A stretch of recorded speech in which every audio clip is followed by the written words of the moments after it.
ओम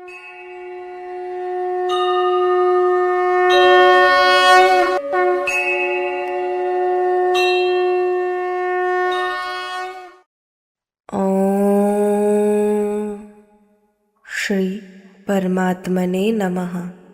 श्रीमद् भगवद गीता अथ द्वितीयो अध्यायः।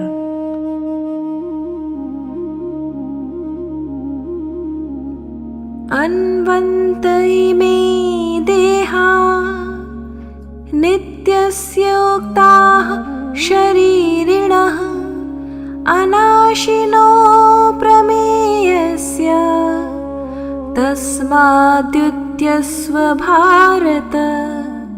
इस नित्य, अनाशी और अप्रमेय शरीरी के ये शरीर अंत वाले कहे गए हैं, इसलिए हे भारत युद्ध करो।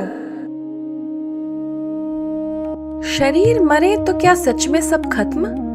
इस श्लोक में भगवान पूरे प्रकरण का सार प्रस्तुत करते हैं। शरीर अंत वाले हैं, यानी उनका अंत निश्चित है, चाहे वह युद्ध में हो या स्वाभाविक मृत्यु से। पर जिस शरीरी यानी आत्मा का यह शरीर है, वह अविनाशी, अप्रमेय यानी जिसे इंद्रियों और बुद्धि से नहीं जाना जा सकता और नित्य है। यह भेद स्पष्ट रूप से समझ लेने पर शोक की कोई गुंजाइश नहीं बचती। अप्रमेय शब्द बहुत सूक्ष्म है। इसका अर्थ है कि यह तत्व प्रमाण यानी सामान्य ज्ञान के साधनों का विषय नहीं है। यह केवल श्रद्धा और अनुभव का विषय है।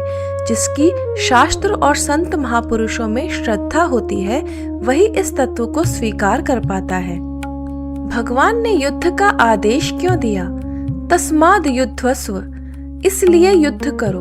यह आज्ञा अचानक नहीं आई, बल्कि पूरे तर्क के अंत में आई है। भगवान यह नहीं कह रहे कि युद्ध करना इसलिए ठीक है क्योंकि यह क्षत्रिय का कर्तव्य है, वह बात आगे आएगी। पर यहाँ वे कह रहे हैं कि जब शरीर और शरीरी का यह भेद समझ में आ जाता है तो शोक का कोई कारण ही नहीं रह जाता और निसंदेह होकर अपना कर्तव्य निभाया जा सकता है। यह सिद्धांत केवल युद्ध के लिए नहीं, बल्कि जीवन के हर क्षेत्र के लिए है। जब हम गहराई से यह समझ लेते हैं कि हमारा और दूसरों का वास्तविक स्वरूप अविनाशी है, तो हम अपने कर्तव्यों को बिना अनावश्यक भय या शोक के निभा सकते हैं। अनिश्चित नतीजों के बावजूद कर्तव्य क्यों जरूरी है? आज के दौर में डॉक्टर, सैनिक, पत्रकार ये सभी ऐसे पेशे हैं जहां बड़ा जोखिम शामिल होता है, फिर भी इन्हें अपना कर्तव्य निभाना पड़ता है। एक डॉक्टर जो हर सर्जरी में जोखिम जानते हुए भी इलाज करता है, वह इस समझ के साथ काम करता है कि उसका काम प्रयास करना है, परिणाम नहीं उसके पूर्ण नियंत्रण में। यह वही सिद्धांत है जो भगवान अर्जुन को समझा रहे हैं। अपने कर्तव्य पर ध्यान दो, अनिश्चितता के भय में डूबकर कर्तव्य से मत भागो। यही सिद्धांत खिलाड़ियों पर भी लागू होता है।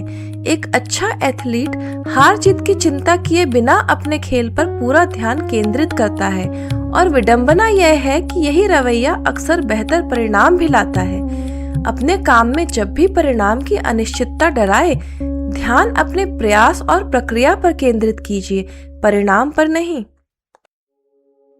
अपने दैनिक जीवन में जब भी कोई कर्तव्य आपको भारी लगे, चाहे वह किसी कठिन बातचीत का सामना करना हो, कोई कठोर निर्णय लेना हो या किसी अप्रिय परिस्थिति से जूझना हो, यह याद रखिए कि आप और दूसरे दोनों का वास्तविक स्वरूप अविनाशी है।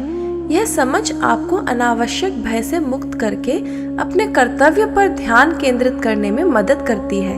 जब आधार स्पष्ट हो जाता है कि क्या नाशवान है और क्या अविनाशी, तो निर्णय लेना और कार्य करना कहीं अधिक सहज हो जाता है।